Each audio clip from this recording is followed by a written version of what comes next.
এবার সাবু ফ্রাইয়ের রেসিপি নিয়ে তোমাদের কাছে চলে এলাম।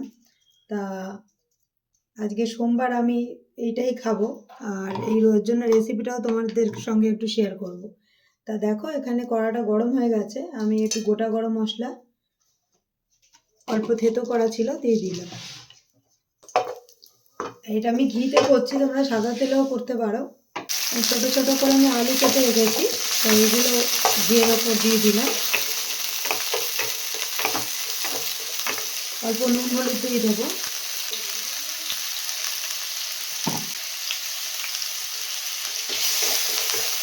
এবার এই আলুটা যতক্ষণ না নরম হচ্ছে ততক্ষণ অবধি আমাকে ফ্রাই করতে হবে। নতুন আলু চটপট রান্না হয় না। আলুগুলো বেশ লাল লাল হয়ে গেছে। এবার এর মধ্যে একটু কাজু আর কিশমিশ দিয়ে দিলাম। আমি এটাকেও হালকা করে ফ্রাই করে নেব।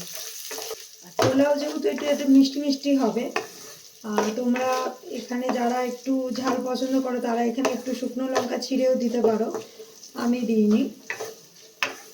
দেখো আমার কাজু কিশমিশটা অল্প ফ্রাই হয়ে গেছে। এবার আমি এই মেন ইনগ্রেডিয়েন্ট বড় দানার সাবু, এটা আমি ভিজিয়ে রেখেছিলাম, দেখো ভালো ফুলে গেছে। এবার এইটা এর মধ্যে দিয়ে দেবো।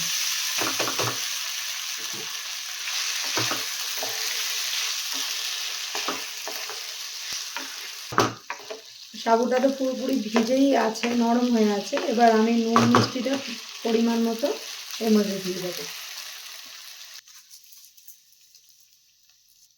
আর আলু ভাজার সময় আমরা একটু নুন দিয়েছিলাম, তাই জন্য নুনটা একটু অল্প দিলাম, দেখে আবার দেওয়া যাবে।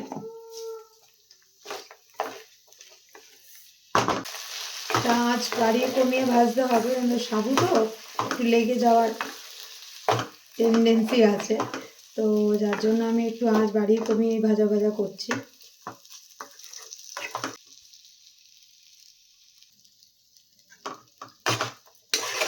দেখো আমার সাবু ফ্রাই একেবারে রেডি হয়ে গেছে। এটা সাবু ফ্রাই কি সাবুর পোলাও তোমরা বলতে পারো। এবার আমি এর মধ্যে অল্প একটু গরম মশলা দেব, দিয়ে এটা নামিয়ে নেব।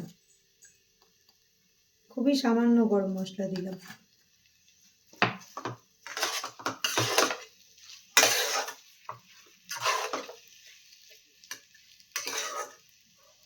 আমার সাবুর পোলাও বা সাবু ফ্রাই একেবারে রেডি।